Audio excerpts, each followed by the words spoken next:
우리가 문서를 작성할 때 여기 문서라 하면 논문일 수도 있고요. 혹은 보고서라든지 다른 형태의 우리가 연구나 과학기술 활동을 할 때 써야 되는 여러 가지 문서를 다 포함하는 겁니다. 이거를 영어로 작성해야 될 경우에 학생들이 처음에 작성해 오는 것을 보면 혹은 중간에 지도교수가 또 학생과 함께 그 문서를 고치다가 보면 이 문장이 영어의 문제인지 아니면 논리, 즉 글쓰기의 문제인지 이게 헷갈릴 때가 많아요. 그래서 제가 항상 강조하는 게 글쓰기라는 게 즉 영어로 글쓰기 여기는 두 가지가 다 필요한데 하나는 글쓰기 자체 능력과 영어의 능력이 필요하죠. 이 글쓰기라고 하면 논리, 명확성 이런 것들의 문제죠. 그래서 많은 경우에 당연히 학생들은 90% 이상의 학생들은 영어의 문제를 가지고 있죠. 근데 이 영어의 문제일 뿐만 아니라 제 경험상 50% 이상의 학생들은 이 글쓰기 자체의 문제가 있어요. 그래서 어차피 영어의 문제가 많은 경우라면 굳이 처음부터 영어로 글을 작성하기보다는 차라리 한글로 작성을 한 다음에 그거를 영어로 바꾸는 것이 낫겠다. 이 과정에서 제가 구글 번역기라든지 이런 거를 사용할 수 있겠다라는 얘기를 했습니다. 그래서 영어를 못해도 영어 논문을 잘 쓸 수 있다 이런 얘기를 했어요.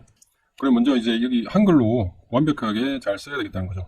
그리고 나중에 어차피 구글 번역기를 사용할 거라면 이 번역이 될 거를 고려를 해서 이 한글로 작성하는 게 좋겠다는 겁니다.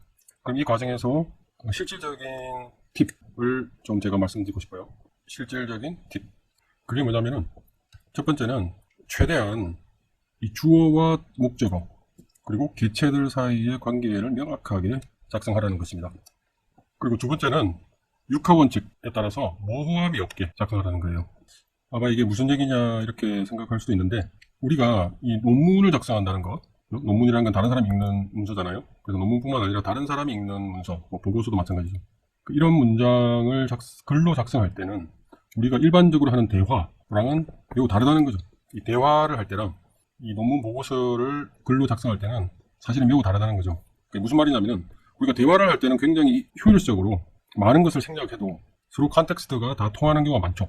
즉 우리가 소리를 내어가지고 상대방하고 얘기를 할 때 우리 소리뿐만 아니라 표정이라든지 몸짓이라든지 그리고 서로 무엇을 알고 있는지 무엇을 모르는지에 대해서 서로 명확하게 알기 때문에 굳이 일일이 이러한 클리어한 것들 주어나 목적어의 관계, 개체 간의 관계라든지 아니면 육하 원칙을 명확하게 한다든지 이렇게 해서 말을 하질 않죠.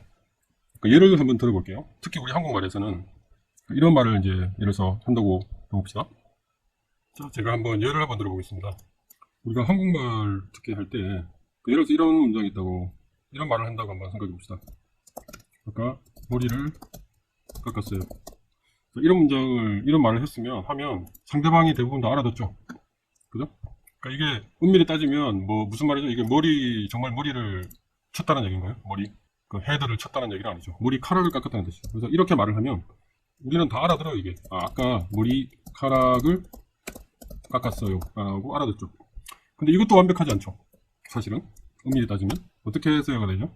아까 누구의 머리카락을 깎았다는 거죠? 이건 말 안 해도 나의 머리카락을 깎았다는 거죠.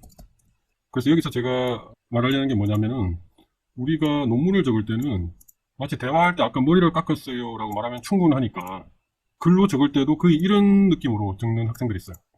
그러니까 이 정도로 적으면 알아듣겠지 하고 혹은 그냥 글 쓰는 스타일이나 그 습관 자체가 이렇게 들어있는 학생들이 있어요. 그래서 명확하게 안 적어요. 그래서 대화할 때는 괜찮은데 사실 대화할 때도 상황에 따라서는 이렇게 말했을 때 충분하지 않을 경우도 있죠. 물론 이런 경우는 충분하지만 그래서 글로 적을 때 특히 나중에 이 적은 이 글이 영어로 변환이 되어야 된다는 걸 우리가 알고 있을 때는 명확하게 모든 것을 다 적는 게 좋다는 거죠. 심지어 영어로 먼저 바로 적을 때도 마찬가지예요. 이런 식으로 주어 다 생략하고 적는 게 아니라 명확하게 적자는 거죠. 그래서 이제 얘기를 계속 해보면 이것마저도 사실은 충분하지가 않아요. 나의 머리카락을 깎았다는 건데 누가 깎았다는 거죠? 누가 깎았다는 거죠? 이발사가 깎았겠죠. 이발사가 주어가 누구죠? 주어가 이발사가 깎은 거죠. 나의 머리카락을 깎았어요. 이 정도 하면 그나마 낫죠. 명확하게 누가 무엇을 했는지를 명확하게 하는 거죠. 그 다음에 아까 제가 육하 원칙을 다 하는 게 좋다고 했고 모호성이 없게 하라고 했는데 그래서 아까라는 말보다는 예를 들어서 비유를 굳이 들자면 명확하게 말해주는 게 좋다는 거죠. 아까라는 게 예를 들어서 오늘 오후 3시 30분에서 3시 45분 사이에 이발사가 나의 머리카락을 깎았어요. 이렇게 적는 게 더 낫다는 거죠. 그럼 여기서 끝이냐? 그게 아니죠. 이걸 더 명확하게 적는 게 좋다는 겁니다. 뭐냐면은, 자, 여기 이제 이 시간은 명확하게 적어줬어요. 오늘 오후 3시 30분부터 3시 45분 사이에 이발사가 나의 머리카락. 어떤 이발사? 이발사는 워낙 많잖아요. 이것도 명확하게 해주는 게 좋겠죠.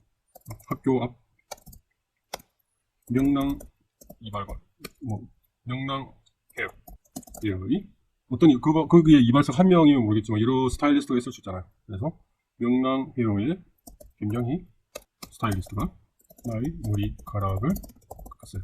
이렇게 적으면 훨씬 더 명확하죠. 그래서 나중에 영어로 번역할 때 이렇게 적는 것보다는 이렇게 적는 게 더 좋을 것이다. 그러니까 이건 지금 제가 예를 드는 겁니다. 그러니까 우리가 어떤 상황에 대해서 우리가 설명을 해야 될 때 이런 식으로 다 생략하고 딱 필요한 내용만 적는 게 아니라 그 어떤 모호성도 없도록 최대한 리던던트하게 적는 게 좋다는 거죠. 그래서 나의 머리카락을 깎았어요. 근데 그냥 얼마만큼 깎았다는 것도 이게 지금 명확하지 않잖아요. 그러면 이제 이거를 또 더 명확하게 하려면 어떻게 적으면 될까요? 강동원 스타일로 깎았어요. 자, 더 극단적으로 말하면 실제 장소가 당연히 컨텍스트상 이 명랑 헤어 아니겠죠. 근데 이것만 봐서는 거기서 깎았다는 걸 명확히 알 수가 없어요. 그래서 어떻게 하면 되죠? 학교 명랑 헤어의 김영희 스타일리스트가 명랑 헤어 사업장 안 두 번째 의자에서 나의 머리카락을 강동원 스타일로 깎았어요. 자, 이 정도로 적어주면 아주 명확해지죠. 모호성이 거의 없죠. 처음에 그냥 아까 머리카락을 깎았어요. 아까 머리를 깎았어요. 이렇게 적는 것보다 이렇게 명확하게 이 정도 레벨로 명확하게 적는다면 모호성이 없죠. 그래서 우리가 과학기술 논문이나 어떤 보고서, 문서를 작성할 때는 그냥 극단적으로 말하면 이런 스타일로 적겠다라고 생각하는 게 편하다는 겁니다. 특히나 나중에 영어로 번역될 거를 고려를 하고 적는다면 이렇게 적는 게 낫다는 거죠. 그래서 우리가 문서를 작성할 때 제가 이런 얘기를 한 적이 있어요. 명확성이 중요하고 두 번째는 경제성. 그러니까 그만큼 글을 적게 써서 같은 내용을 전달하면 좋다는 거죠. 그 다음에 세 번째는 신비성이죠. 아름답게 적으면 좋겠죠. 그래서 이렇게 적으면 사실은 경제성과 신비성은 우리가 세크리파이스 하는 거죠. 굉장히 경제적이지 않잖아요. 이게 굉장히 경제적이죠. 그러니까 이거는 경제성에서는 아주 좋죠. 이렇게 짧은 문장으로 말을 하니까. 그리고 이게 뭐 신비적이라고 할 수 있죠. 특히 뭐 시적인 표현이라고 할 수 있죠. 아름다운 표현이라고 할 수 있죠. 그런데 명확성 부분에서 이건 굉장히 떨어지죠.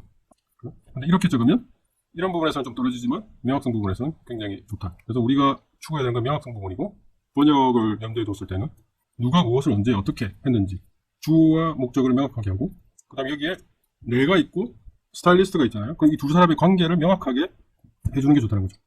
근데 우리가 논문을 적을 때 어떤 학생들은 거의 이 정도 수준, 극단적으로 말하면 이 정도 수준으로 적는 게 학생들이 있어요. 그럼 이게 이 경우처럼 명확하면 뭐 우리가 이렇게까지 뭐 말하는 사람 없잖아요. 이렇게. 근데 우리가 새로운 내용을 설명을 할 때 그 독자들은 물론 머리가 좋은 사람들은 컨텍스트상 뭐 이렇게만 말을 해도 거의 이해를 할 수 있지만 대부분의 사람들은 이렇게만 말하면 이해를 못하는 어떤 새로운 내용을 말을 할 때는 극단적으로 이런 식으로 적어주는 게 좋다.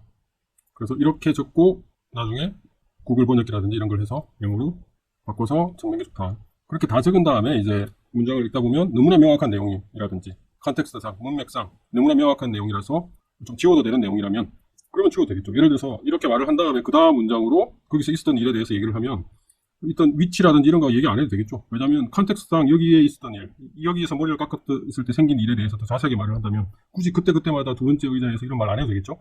그러면 이 두 번째 문장에서는 그 문장을 생략할 수 있겠죠. 그래서 오늘 나왔던 포인트는 우리가 과학기술 보고서라든지 논문이라든지 이런 문서를 적을 때에 우리가 그냥 보통 대화를 할 때 하듯이 어떤 효과적인 컨텍스트상 많은 것들이 생략된 방식으로 적지 말고 극단적으로 말하면 그 어떠한 모호성도 없도록 굉장히 꼼꼼하게, 굉장히 답답하게 적는 것이 낫다라는 것입니다.